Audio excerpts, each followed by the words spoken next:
welcome everybody, and especially welcome to Asmaa and Aziz, our guests today from Gaza, from the ground. Just to give a quick update, though, I imagine people tuning in are aware that Israel is now launching in the midst of another major military assault, another major massacre in Gaza. The death toll is rising continuously, including the death toll of children. And so we're so lucky to have our guests from Gaza, from the ground, where bombs are continuously dropping and internet, even before that, was already scarce. And I see that Aziz has popped off, and I imagine he'll be trying to get back on. And there he is, getting back on. So I just want to introduce both of our guests today before we get started. Asmaa Tayeh is a bright young woman living in Gaza who sees herself as having a bright future no matter how negatively the unemployment rate is around her and all of the other horrific things that happen, that are going on because of Israel's now 14-year-long siege on Gaza. After studying English literature at Al-Azhar University, Asmaa first volunteered and then was hired as the social media coordinator for We Are Not Numbers, who is the co-host of this webinar. Asmaa was later promoted to the operations manager of We Are Not Numbers. Communications and writing are the strongest tools for storytelling, she said, a mission to which she has dedicated herself.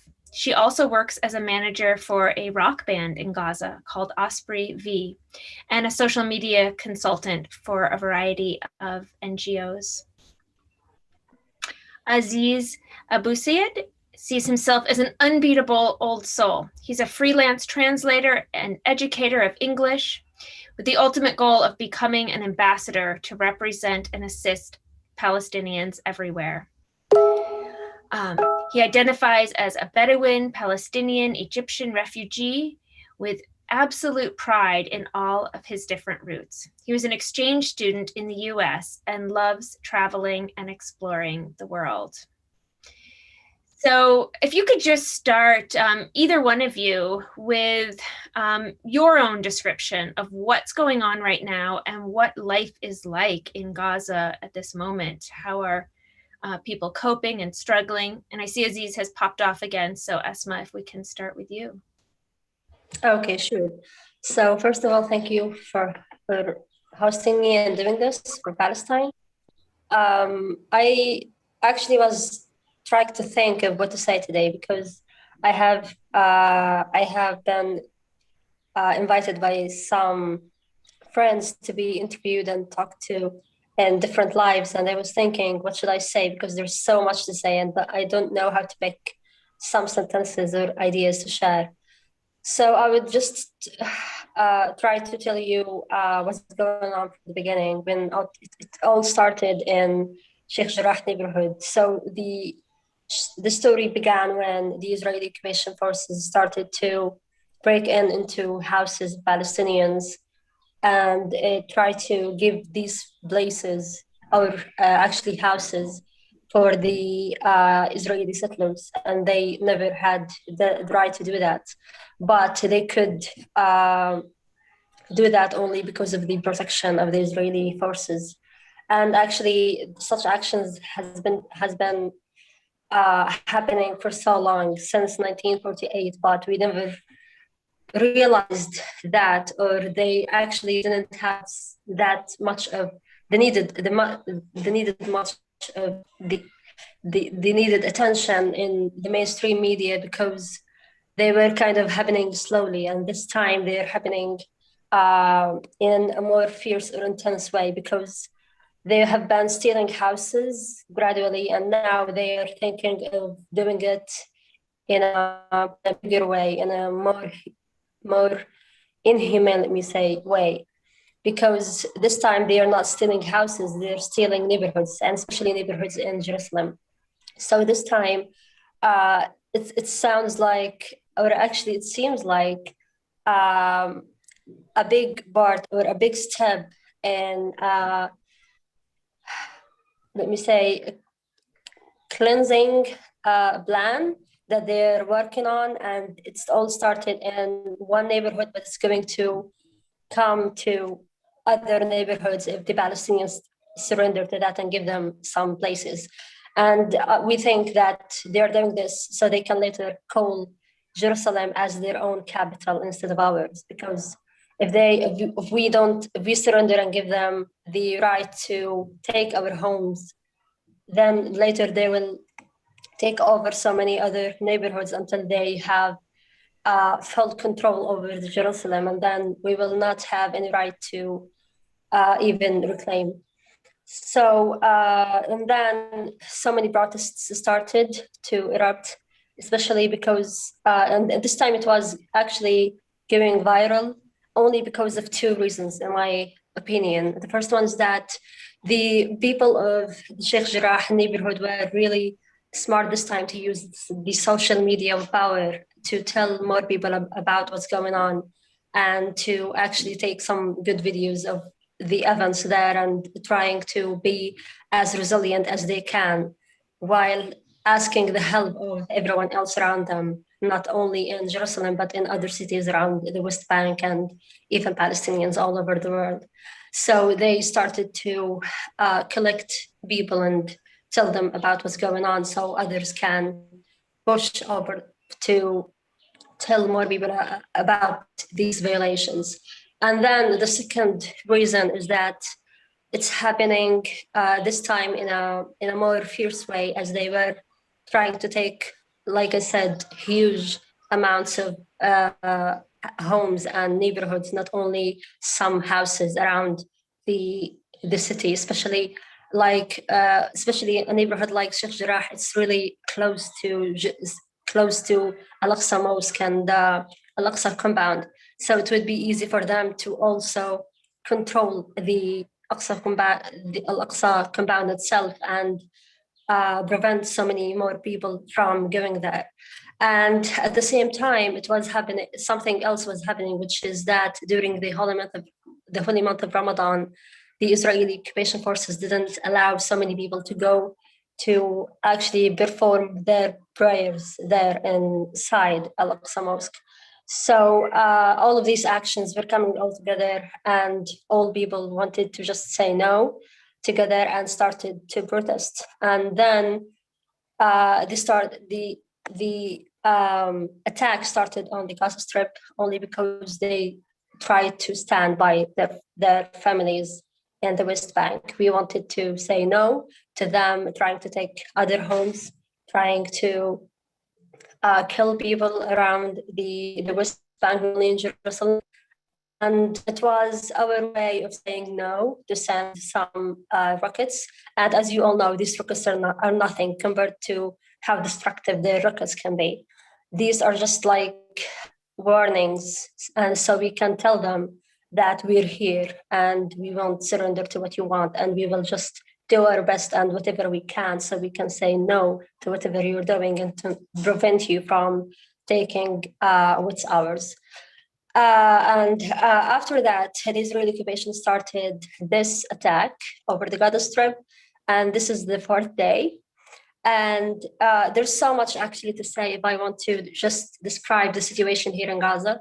But to just tell you or give you an image going on, you can imagine that only in 4 days, at least 130 warplanes were ready and were working day and night to kill more Palestinian people. And they managed to kill at least 130 people, including 28 children and around 20 women.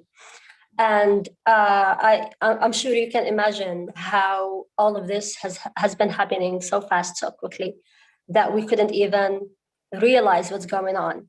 So many has been going on at the same time, and we were just trying to process being attacked and also seeing what's going on in the Sheikh Jarrah neighborhood, what's going on inside Al-Aqsa, and later what's going on the protests all around Palestine and even inside the 1948 territories and even all around the world from people who are supporting us like you and also from Palestinians living outside in diaspora.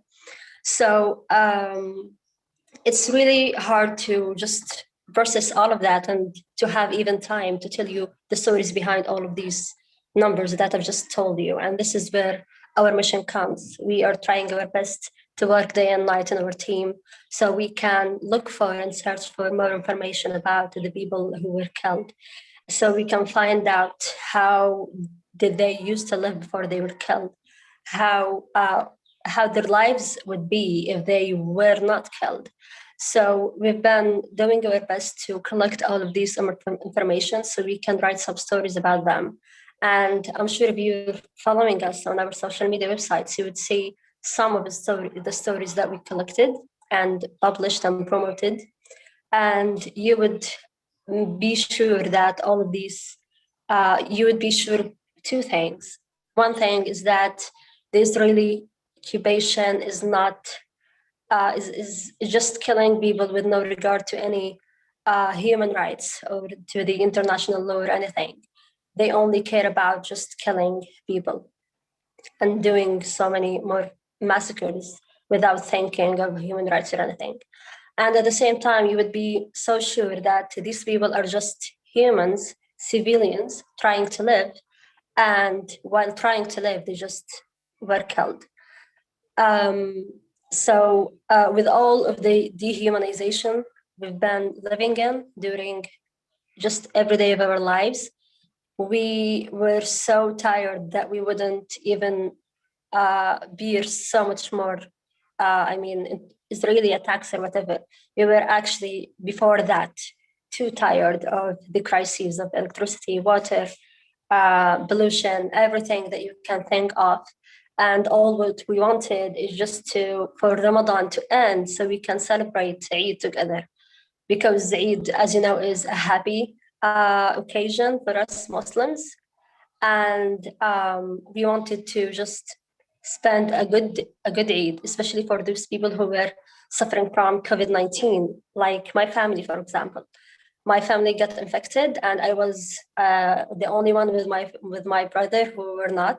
So we were doing our best to work day and night at home, doing housework, trying to take care of our parents, and trying our best to not get infected, so we don't all be sick together and need someone's help.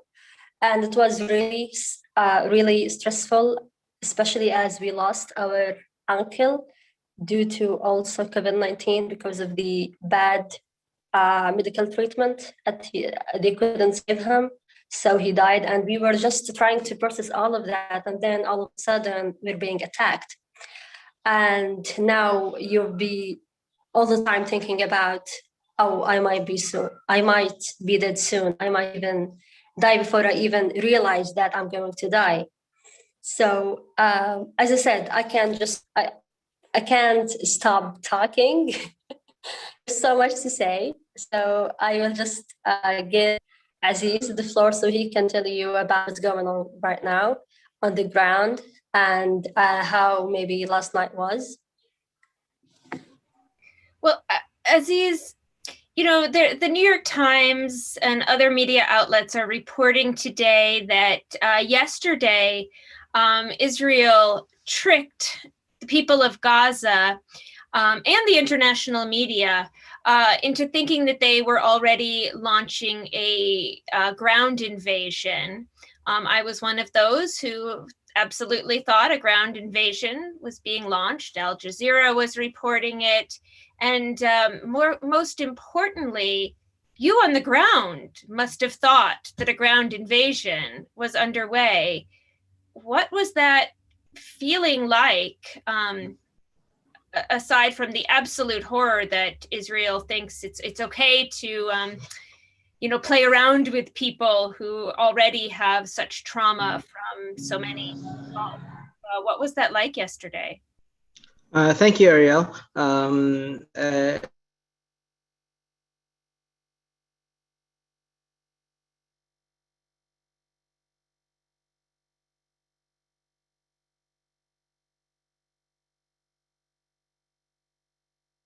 I believe we've lost your sound, or you've frozen for a moment.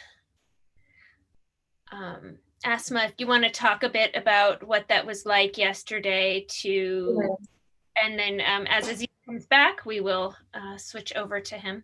Okay, sure. I can do that. Now? So, are you here, Aziz? I'm here. Okay, then go on. Please.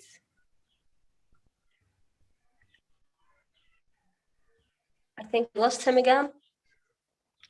I think so. If you want to continue until we get back. Until he has stable internet, it's fine. So as you know, this is the fourth day of the Israeli attack, and we've been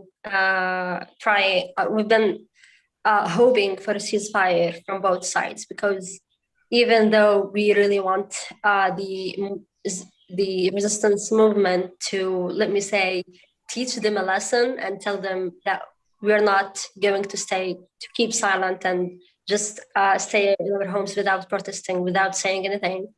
But at the same time, we want this to stop because we don't want to lose so many people. We don't want to live in such fear so much more time.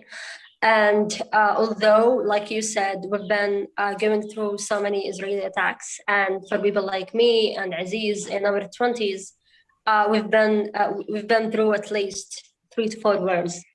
They're not words, by the way. We're used to use the word war in Arabic, but it's not war. It's an attack.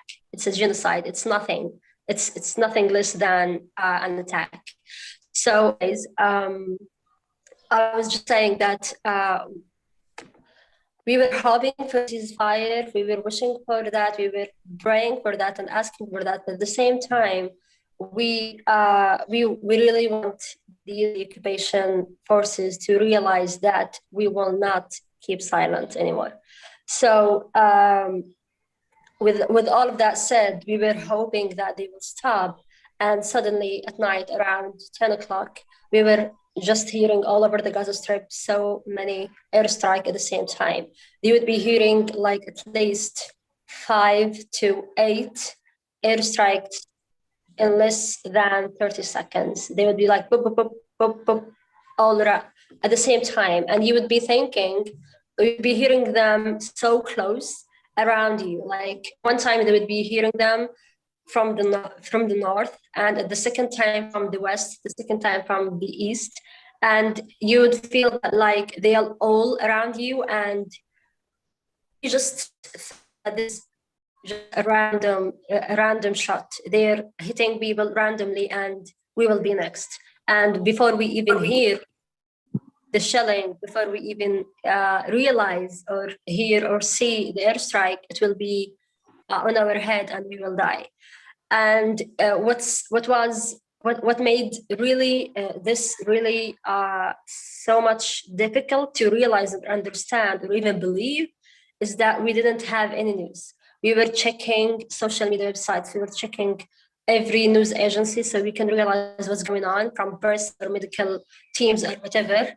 And we were not able to find any news that would explain what's going on. And my family, we were sitting in the middle of our house, a spot we thought is a bit safe for us. And we were thinking, maybe this is just random and heavy hitting, and we will be killed so soon. And you can, I'm not sure if you can, but I can say you can imagine the fear, especially that we were trying to stay strong around our kids for 3 days now. And last night we couldn't stay strong ourselves, and they saw it in our eyes. So they were just crying all over the place and saying, we will die soon, we will die soon. And whatever you say, it would never keep them calm or help them realize that they're not going to die soon. Especially that it's the first day of Eid. I mean, Eid is a happy occasion, especially for children. They would expect a happy day in which they can visit friends, play with friends in the neighborhood, go to relatives, have some food after fasting.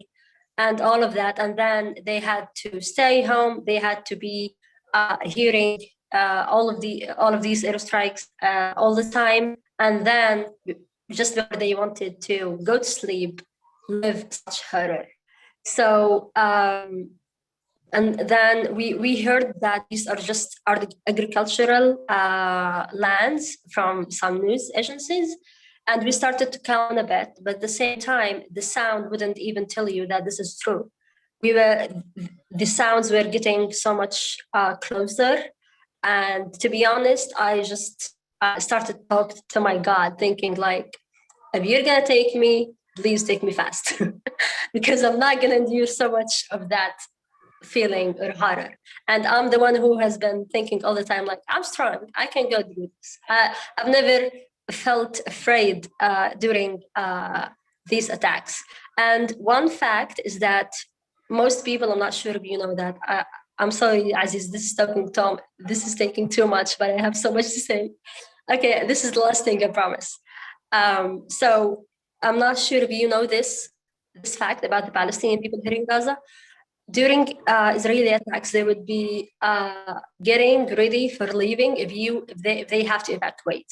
So you would have your bag ready in which you can put some, not clothes, of course, but the most valuable belongings, like some money, some gold, some, I don't know, anything that you might need, your laptop, your mobile, your things, and then and most importantly, your documents, like your identity card, your passport, and all of that. And you would get that bag ready by the door. So when you have to evacuate, you would just take that bag and run for your life. Okay, and leaving everything that you love in your house behind.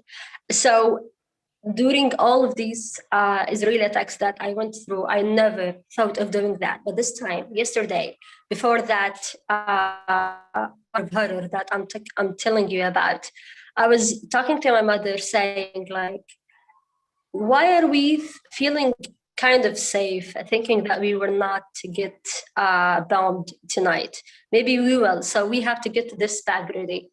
And she agreed for the first time. Like, normally she would say, no, we're fine. We're not harming Israel. So why would they hit us and all of that? But this time she was like, yes, they could kill us this time. Let's get this ready. So I got my bags ready. And by the way, they are here at my desk, so I can take them quickly. I had 2 bags. And then I had everything. And then when I left that hour of horror, the first thing that came to my mind, I'm so glad I got my bag ready. I can leave now. It's fine. If I have to leave, I can leave. So after this hour was done, I was so relieved that, okay, I'm staying calm a bit and trying to calm myself, saying that it's fine, I'm not gonna die tonight. I hope it's not tonight, but at least I'm ready for that. I think I'm ready for that. Although I've never been ready, and I've always been thinking, like, I don't want to stay. I don't want to die alone. I don't want to die so young. I don't want to die here in Gaza. I don't want to die killed by the Israeli occupation and all of these things. But when you live such moments, you'd be thinking, like, okay, God, take me. I can't live so much more than this. Okay, I can stop now. Go ahead, Aziz. Aziz, how are you holding up in these horrible moments? And I heard Asmaa talking about, trying to get media just from Twitter and so on. And Israel has been bombing buildings with media outlets, an intentional blackout, an intentional means of silencing reporting of their war crimes. How is this for you and your family right now? Well, so Ariel, I think the Israeli occupation as a colonial power, they care much more about leaving an impact in destruction and leaving a long trail of things to fix, rather than just go and execute like specific targets as they claim. We've seen lately in the West Bank before if the whole attack on Gaza starts in the West Bank. Every time a Palestinian does any act of resistance, and we refuse to call it terrorism because it's defending our lands, because also it happens on occupied territory as per international laws. So every time that happens, not the perpetrator himself or the resistance himself or herself suffers, but their family as well, which is considered collective punishment and can amount to war crime. They punish the whole family, they punish the whole neighborhood, they punish the whole city, the whole nation. If I go and stab a soldier, stab a settler who is squatting on my land, stealing my home, like giving me a hard time going through checkpoints and coming out of checkpoints, and asking me to take or to make a or to apply for a special permit to see my own aunts who are living in occupied Rahat, which is a city in northern Palestine near Bir Sabah. My own aunts are there and I cannot see them because I need to get a permit. So if I do anything because out of frustration, out of anger, out of all of the rage that is building up inside of me, like as a result of occupation, as a result of like devastation and besiegement for 14 years, 14 continuous years.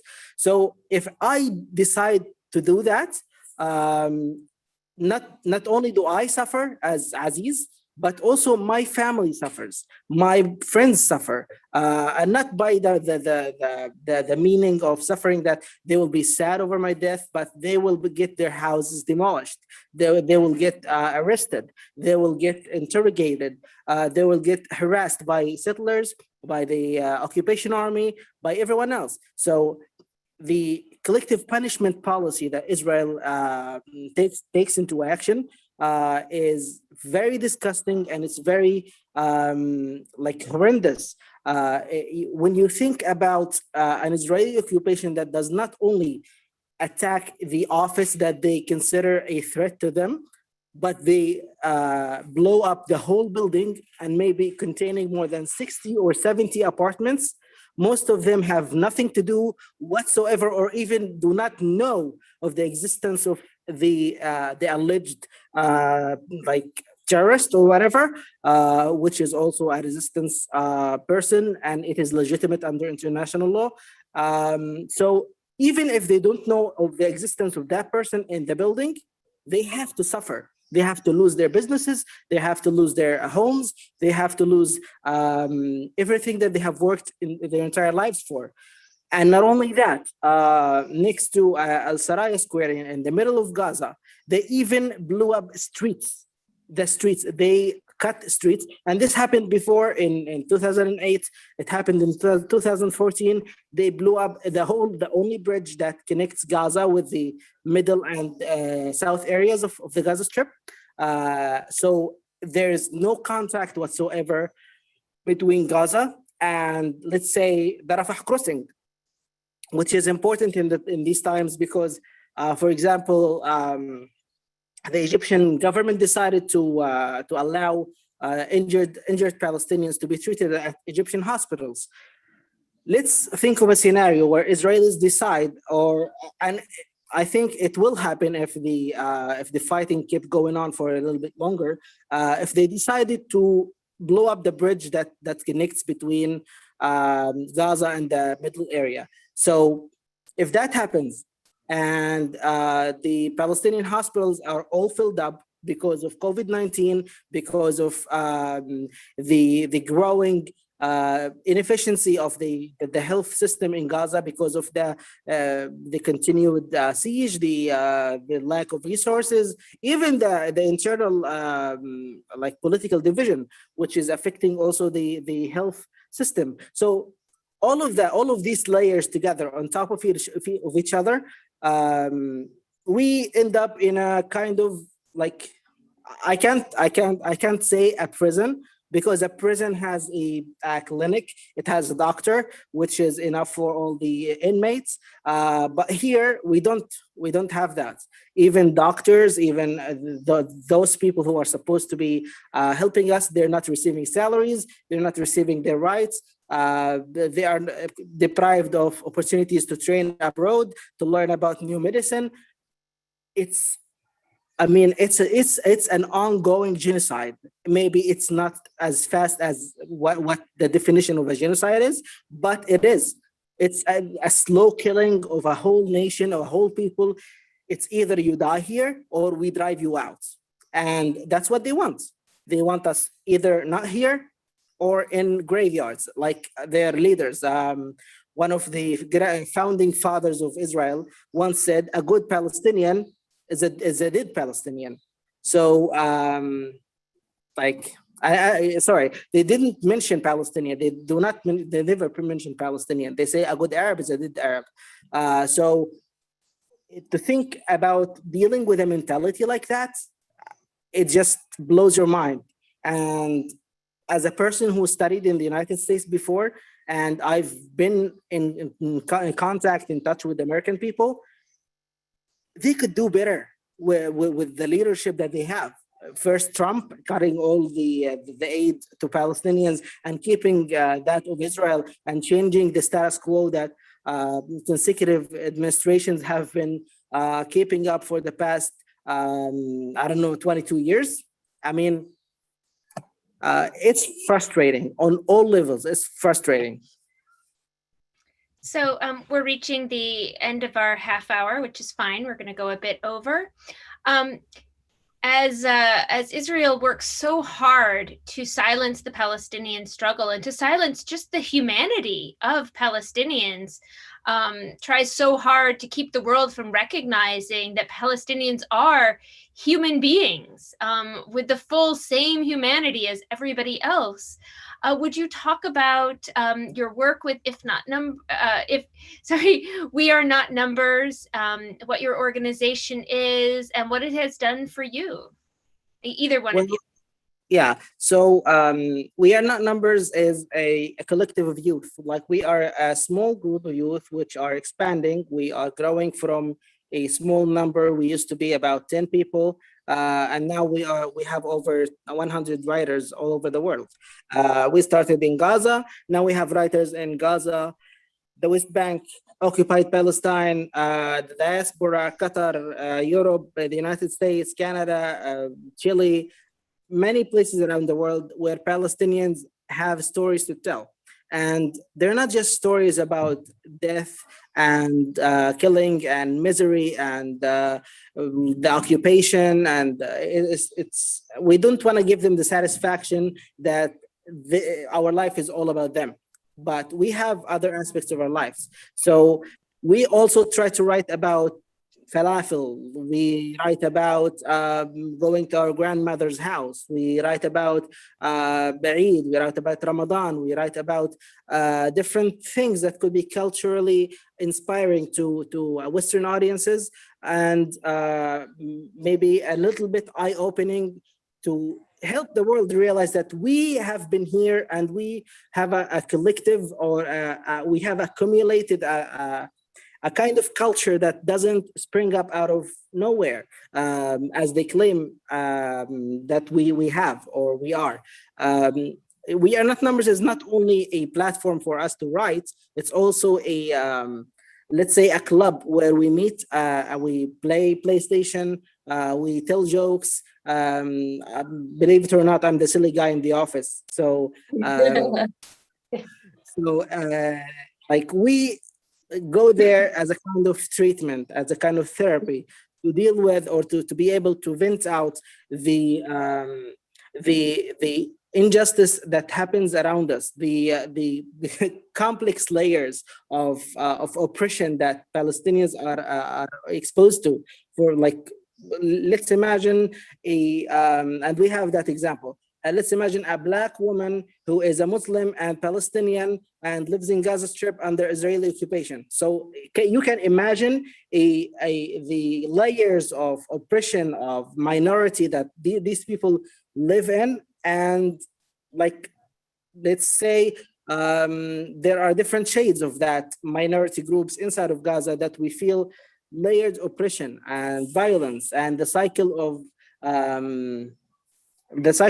violence that starts with occupation and ends with domestic violence, with violence against women, gender-based violence, violence against men. I mean, aren't we allowed to cry? So these kind of things, they happen here. We suffer from them on a daily basis. And there's one thing I wanted to add, Ariel, to what Asma said in the beginning. This is not a sudden surge of events that happened just these days.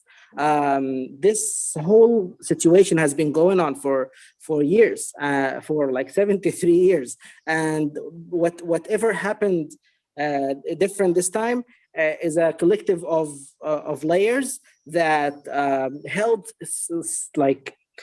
spark the violence that happened. Netanyahu is in very big trouble in politics in his own party and in Israel, and also like the very different events that happened. Like we have Ramadan, we have Jewish celebrations, we have the month of May, which is full of anniversaries and bad memories. Like tomorrow is the Nakba day.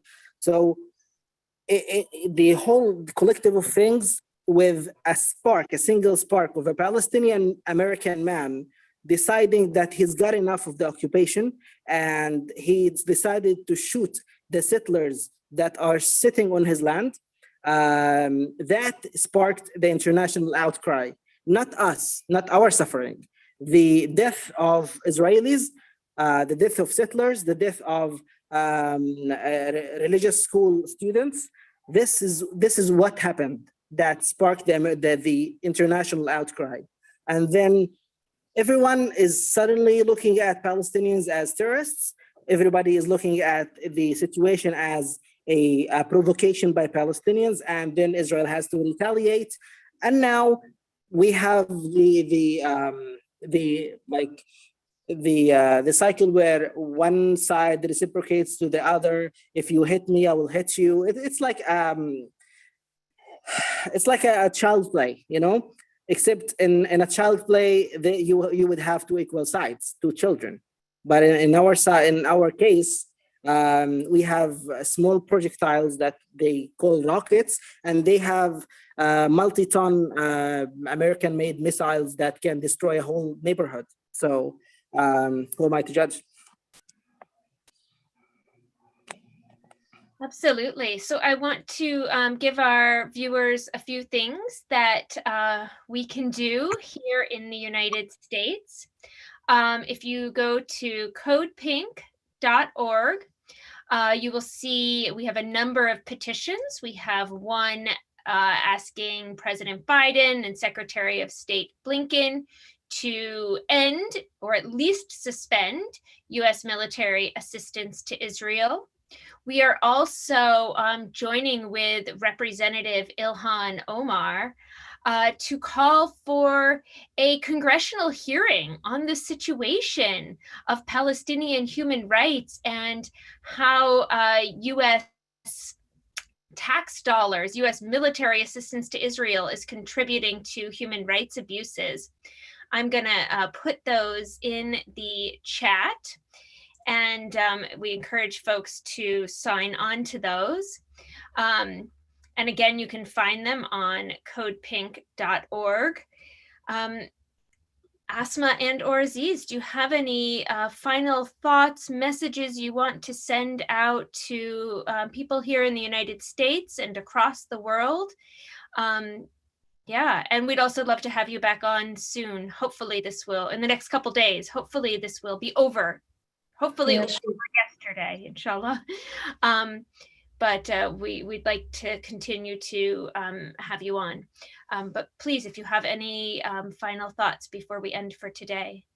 Yeah, sure. If it's possible, I would like to add something, which is that most people around the world, especially the Westerners who are in favor of the Palestinians' rights and cause, and they are trying their best to support our cause and our human rights and stand for whatever cases we might have.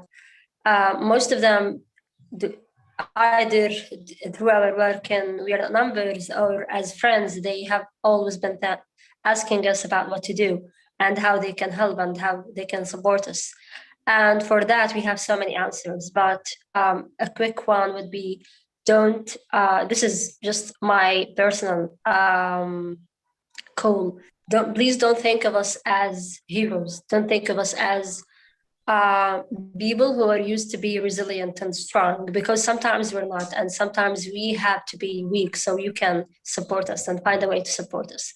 We're tired of being all the time thought of as heroes and strong people that they can manage whatever they want by themselves. No, we need you. We need your help and we need your support. And we need everything that you can do so we can stand up together against the Israeli crimes, to expose them, to stop them, and to get our human rights back. And a part of that would be supporting the Palestinian cause through some projects for Palestinians they're doing. Through news agencies they're doing, so you can support their news and their media to be stronger than the Israeli, or maybe maybe through partnering with them to solve some problems they're dealing with, to solve some crises. And for sure, you can always keep us in your prayers and share our content, especially at Twitter numbers, because we're doing our best to show you the stories behind the numbers that you are always reading about in the news. You would always be hearing news about some numbers in the mainstream media, and they would mean nothing unless we do our best to tell you some stories behind them, so they are not dehumanized like usually. So please try your best to share these stories, to understand them, to read them, to share them with your circles, and educate the people around you about the Palestinian cause. Most of the people who are against the Palestinian cause are in a huge need for education, and you can do that and help us do that. So please support us by following us also on social media websites, so you can read more of our stories. You can sign to our newsletter so you can know more about our work and our activities here in Gaza and in the West Bank.